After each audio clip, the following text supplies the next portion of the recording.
I'm Tom Baker, this is Chasing Cars, and this is the new Mazda 3 Skyactiv-X.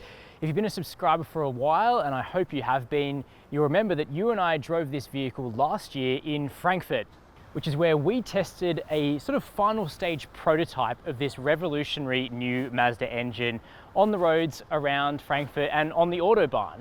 Well, here in Australia, the roads look a little bit different to that.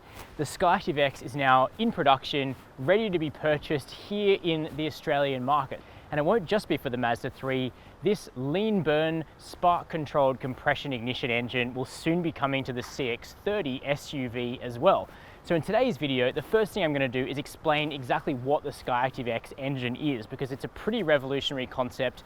Basically, nobody has worked out how to do an engine like this at scale before. Mazda basically came along and poured some money into it. So we'll chat about the mechanicals, then we'll have a look inside the Mazda 3, remind ourselves of why this small car is one of our favorites, take a quick look at the back seat and the boot, and then get out on the road to see whether the Skyactiv-X is the Mazda 3 you should be buying. But before we do that, make sure to hit subscribe down below the video and the notification bell. And with that, let's get cracking under the bonnet. If you're not that mechanically minded, the important thing about the new Skyactiv-X engine for the Mazda 3 is that it basically makes torque at lower revs, making it feel easier to drive off the line, and it also increases fuel economy. But the way that Mazda go about that is quite novel, because most manufacturers in the small car segment have just gone to a small displacement turbocharged unit in order to achieve those outcomes. However, Mazda haven't gone that route with many of their vehicles. The CX-9 is turbocharged, there are a few other turbo petrol options in the range, and in overseas markets at least, the 3 will be getting a big 2.5 litre turbo later on. However, for the more everyday models, Mazda didn't want to go to a small turbocharged engine for the Mazda 3. The standard cars just have very conventional but high compression, naturally aspirated 4-cylinder engines. But the Skyactiv-X, which is a bit of an experiment at production scale in reducing fuel consumption more reliably, because turbo engines typically blow out their consumption if you drive them hard, is to go to a route that combines the benefit of diesel engines with compression ignition with the high revving character of a typical atmospheric petrol. And as we'll find out when we take this car for a drive, that's exactly what you get in the 3 Skyactiv-X. So it's something of a driver's car. It wants to rev, it sounds good, but it is easier to drive in town because of that meteor low end torque. So the figures are 132 kilowatts of power and 224 Newton meters of torque, but that peak torque is available at 3000 RPM. So how have they done it? Super high compression, so high that we're now into lean burn territory on this engine, and it actually doesn't rely on spark ignition at low revs. Everything below about 5000 RPM is actually compression ignition like a diesel engine. It doesn't sound like a diesel, mind, it's much more refined than that, but that is sort of how the torque comes on. After that point, at about 5 grand, hands over to spark ignition and you get a nice free rev right up to this car's rev limiter, making it feel like a typical naturally aspirated Mazda. So it's an interesting experiment. Several manufacturers have tried to do it at production capability, including Mercedes-Benz. Mazda think they've worked out how to do it economically, but this is by far the most expensive Mazda 3 you can buy in Australia. It'll be interesting to see the take up on this vehicle. Now, also within the system is a 24-volt battery for a mild hybrid system. Basically gives you a super slick and refined start-stop system for this car. There's also a belt-driven integrated starter generator, which harvests a little bit of power. There is regen braking in this car, but it's not a hybrid in the sense of like a Toyota Series parallel hybrid. But we'll see how that goes with giving us better fuel economy when we jump behind the wheel. Before we do that, let's just remind ourselves of what the interior and the packaging is like on the Mazda 3. Here inside the Mazda 3 Skyactiv-X, there's little to tell it apart from the standard Astina version of this car. Now, this is a brand new engine. That means it's really hard to build it cheaply at scale. Mazda kind of has to recoup their investment before you'd start seeing the Skyactiv-X on, say, a base model. So it's coming in only on the Astina as it's known in the Australian market. So it is the most expensive Mazda 3. Therefore, you would expect the best interior, and that is what you get. So it's a really lovely leather-lined space that feels more premium than you would usually expect in the small car segment. It really is punching up into luxury car territory, in my opinion. So we're sitting on really nice seats. They're comfortable, they're supple, they're soft.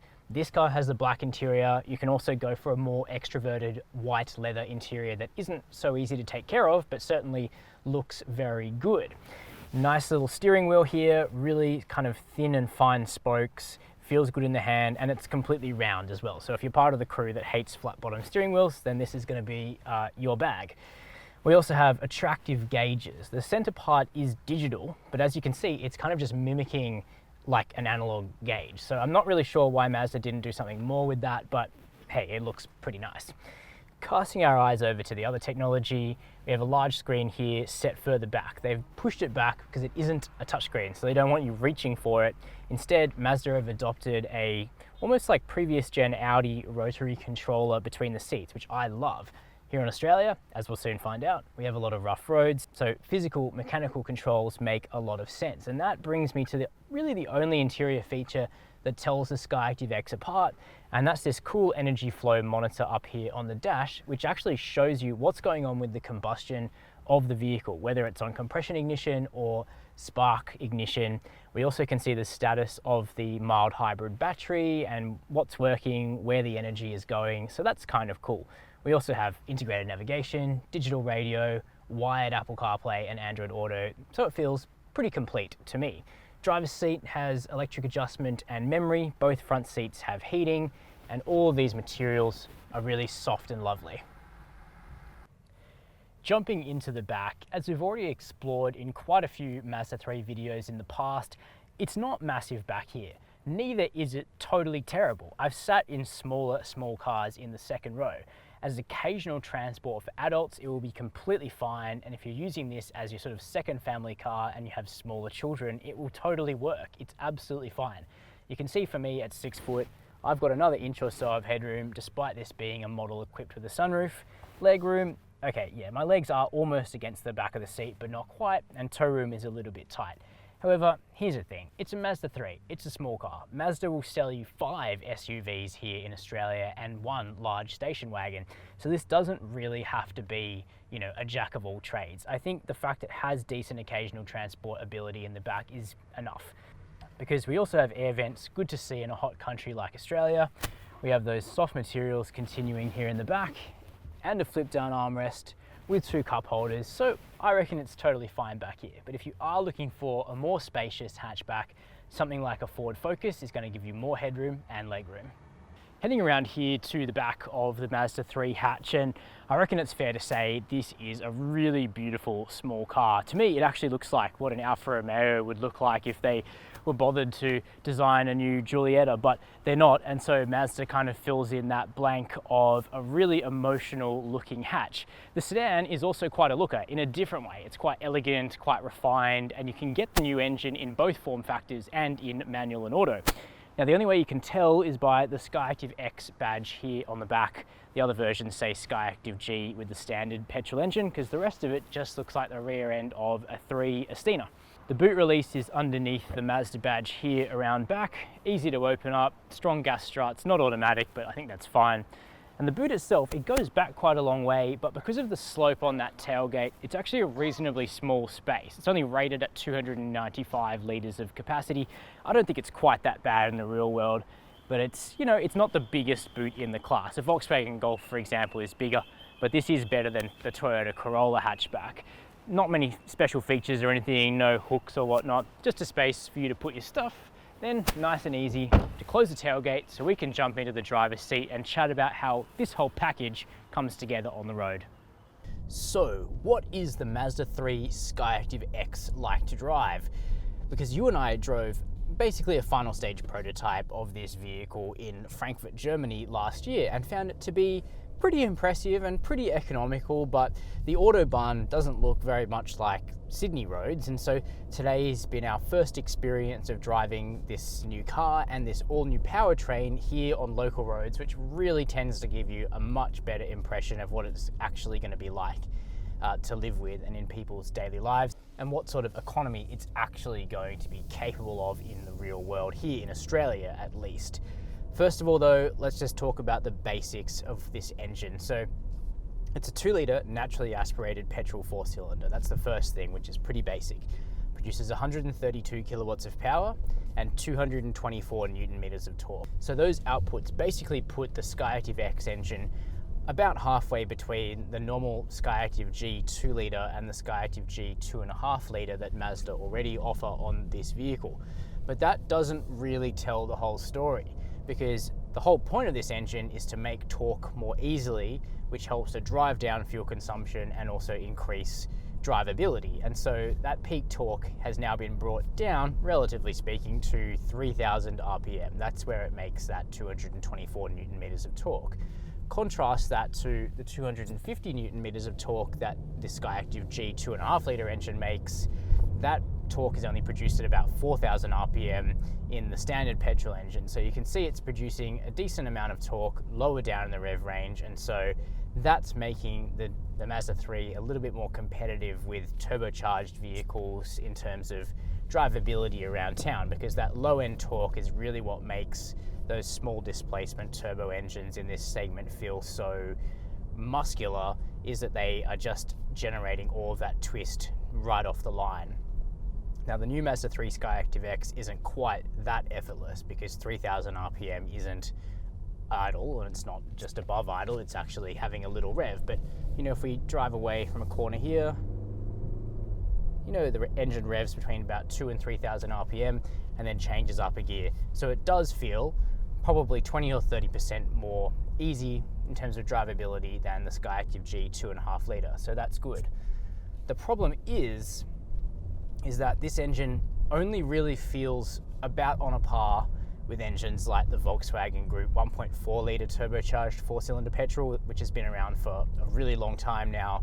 In its current outputs in the Golf, it produces 110 kilowatts of power and 250 Newton meters of torque, and that torque is available earlier in the rev range. The Mazda 3 feels competitive with that engine, with the Skyactiv-X, but it doesn't feel that much better. It's more like Mazda have just gone a different route to achieving broadly the same result, and that result is the production of torque further down in the rev range and better fuel economy that goes with that. So what kind of economy did I actually manage to get in a good mixed loop of about 100 kilometers of distance in this vehicle? Well, on the highway, I managed to achieve about 5 litres per 100 Ks, which is impressive. And in town, in stop-start traffic, managed to do about 7, perhaps just under 7. So, is that diesel economy? No. It's more like the economy of a turbocharged, small displacement petrol engine. You do kind of about the same in the Volkswagen 1.4 litre. You do about the same in the Ford 1.5 litre 3-cylinder. Now, of course, the argument in favour of the Skyactiv-X is that while this engine is complicated in a different way, it doesn't have a turbocharger attached to it, which is a common part that begins to fail as the years pass by, not just within warranty, but later on than that. So it's, you know, potential that the reliability of the Skyactiv-X unit will be better. That said, that's completely untested because this is brand new. But the basic concept behind how this engine works isn't all that complicated. It's all, you know, it's fairly straightforward. And that's that we have a really high compression ratio, we've got a really lean burn, and so we get that spark controlled compression ignition possibility. So at low revs, anything under about 5,000 revs, we're getting compression ignition like a diesel. And it's only at that 5,000 rev mark or thereabouts that it passes off to the spark plugs and functions like a normal petrol engine. And you won't be revving it out past 5,000 RPM very often. There's not really that much point unless you're driving athletically for, you know, the whole purpose of driving quickly and sportily. I found that until I tested it, because like that's what I'm here to do, I never once went past 5,000 revs just driving around town or on the highway, you know, reasonably moderately in style. It's easy to cruise around on this car's lower end torque, but lock it in manual mode, shift it with the paddles, for example, drive it up past that point, you'll see on the fuel efficiency monitor, the energy monitor, it actually shows you the process of handing off to the spark plug. So it's fascinating from an engineering perspective, and it does give you that nice high revving persona of a naturally aspirated engine. So you are kind of getting the best of both worlds. It doesn't tail off in the top end like a turbocharged 4-cylinder Instead, you keep getting that real punch right out to red line like the best Mazda engines. So that's cool. And if that's what you like from one of these smaller engines, then the Skyactiv-X is really going to satisfy you while also giving you some of those benefits of lower end torque. As for the rest of the dynamics, it's a Mazda 3 with a 2-litre 4-cylinder engine, so it's not drastically different. In fact, it's barely different at all to a normal, naturally aspirated Mazda 3. The same benefits and foibles exist here in the Skyactiv-X package. And to briefly remind ourselves of what they are, one downside is the ride quality, at least in the hatch. The sedan is a little softer at the front end, and I think it rides better, but here in the hatch, you would call the ride pretty stiff, in fact too stiff. I think Mazda would do well to just tone it down a little bit when this car gets facelifted, because Sydney has a lot of potholes, has a lot of concrete roads, and you find the front end just jarring through those sorts of common imperfections, and it's not an especially lush experience. And this car is getting pretty expensive now with this engine, and so you are expecting a little bit more compliance. The rear end's fine. The move to a torsion bar rear suspension hasn't caused problems there. In fact, it's simplified the packaging, and yet you still get nice compliance from the rear end. It's really the front end which is the issue in the Mazda 3 hatch, at least. However, the handling is really lovely. We have nice feelsome steering, really well weighted. It's not artificial feeling at all. In fact, it's quite engaging and quite interesting to drive. It feels better the harder you push on. It's a classic Mazda in that regard. And it is quite a fun, quite a warm little hatch to drive in a spirited way. That said, I think the new turbocharged Mazda 3, which hasn't yet been confirmed for Australia, I am hopeful that it will get confirmed though, will be a significantly more spirited drive, again, simply because the outputs are way beyond what this vehicle is making. Great that they're offering the 6-speed auto and the 6-speed manual, and they have tidied up the calibration of the auto for the Skyactiv-X. That's been a common complaint with the new Mazda 3 is weird shifts. Haven't experienced any of those in my test of this car. It's also nice and refined. It's actually more refined than the standard version because you're not having to rev out that engine. And the new 3 isolates other noise really terrifically well.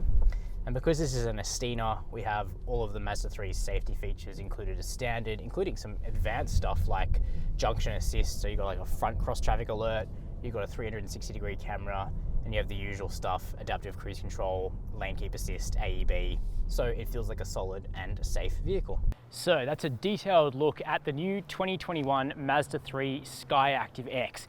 I think it's really cool to see Mazda investing in the future of the combustion engine in this way. They're not ready to give up on it yet.